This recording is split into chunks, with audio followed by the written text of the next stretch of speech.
राजकोट में एक ATM service company में काम करने वाले जितेंद्र परमार एक मध्यम वर्ग के प्रामाणिक इंसान हैं। उनकी शादी को करीब 4 साल हो चुके हैं। उन्हें एक बेटा भी है। वैसे तो जितेंद्र पाठ पूजा में कम ही मानते हैं, पर रास्ते में मंदिर या मस्जिद आ जाए तो सिर झुका भी लेते हैं।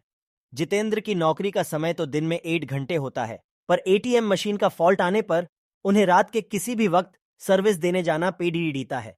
अपने इसी काम के चलते वह एक रात अपनी बाइक पर जा रहे थे। उन्हें शहर से थोड़ी दूर बसे एक रिहायशी इलाके के पास में एटीएम फॉल्ट ठीक करने जाना था। वैसे तो इस काम के लिए 2 एग्जीक्यूटिव जाते हैं, पर जितेंद्र का पार्टनर उस रात बीमार था, तो सर्विसिंग के लिए उन्हें अकेले ही जाना पड़ीढ़ा। स्पॉट पर जाकर जितेंद्र ने अपनी बाइक स्टैंड पर लगाई। तभी उन्हें वहां एटीएम बूथ पर एक लड़की दिखी। जितेंद्र ने सोचा कि उसे शायद पैसे निकालने होंगे और वह एटीएम मशीन के ठीक होने का वेट कर रही होगी। फॉल्ट ठीक करने के लिए जैसे ही जितेंद्र एटीएम बूथ के अंदर आए तो वह लड्डे डेहकी भी अंदर आने लगी। सिक्योरिटी गार्ड ने उन्हें बाहर रुकने के लिए कहा। अब जितेंद्र अपना काम कर रहे थे, तभी अचानक उसकी नजर एटीएम बूथ के बाहर गई। वहां उन्होंने जो देखा उसे देखकर उसके पसीने छूट गए। बाहर खड़ी एलडीडी की एटीएम गार्ड की मुंडी अपने हाथ में लिए खड़ेढ़ी थी और वह जितेंद्र की ओर घूर कर देख रही थी।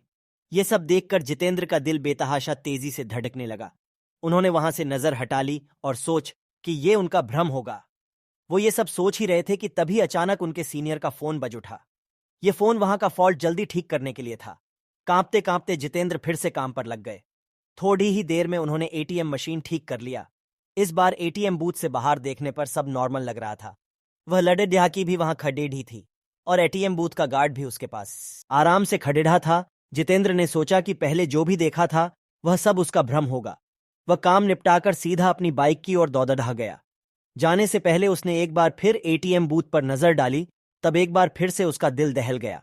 एक बार फिर बाहर खड्डी लड्डा की एटीएम गार्ड की मुंडी अपने हाथ में लिए खड्डी थी। इस भयानक नजारे को देखकर जितेंद्र बुरी तरह डर गए और जल्दी से वहां से भाग निकले। राजकोट वापस लौटते वक्त भी उन्हें बार बार यह भास हो रहा था कि उनकी बाइक के साथ कोई परछाई चल रही है। वे घबराए हुए बीके चलाए जा रहे थे कि ना जाने कैसे अचानक ही उनकी बाइक बंद हो गई और ठीक एक बरगद के पेड़ के पास जाकर रुकी। जितेंद्र जी को यकीन नहीं हो रहा था कि उनके साथ ये सब सचमुच हो रहा है। उन्होंने नजर उठाई तो बरगद की शाखा से झूलती एक आकृति नजर आई। उसके हाथ में एक नरमुंड था और वो अजीब घरघराहट भरी आवाज में कुछ बोल रही थी। जितेंद्र जी ये सब देखकर वहीं जड्डा हो गए। न उनकी चीख निकली, न उनके अंदर हिलने की ताकत बची। चुड़ैल पेड़ से उतरी। उसके उलटे पांव देखकर जितेंद्र जी के पसीने छूट गए। उन्होंने आंखें मूंद लीं और भगवान को याद करने लगे। चुड़ैल उनके बगल में आकर बैठ गई और उनका सर सहलाने लगी। इसके बाद जितेंद्र जी को कुछ याद नहीं कि उनके साथ क्या हुआ। जब होश आया तो वे एक हॉस्पिटल में थे। सुबह कुछ स्थानीय लोगों ने उन्हें बेहोश पड़ीढ़ा देखकर हॉस्पिटल पहुंचा दिया था। इस घटना के महीनों बाद तक जितेंद्र बेसुध रहे और काफी पूजा पाठ के बाद ही उनकी हालत फिर से सामान्य पाई। अब वे राजकोट छोड़ चुके हैं और एक सामान्य जीवन जी रहे हैं।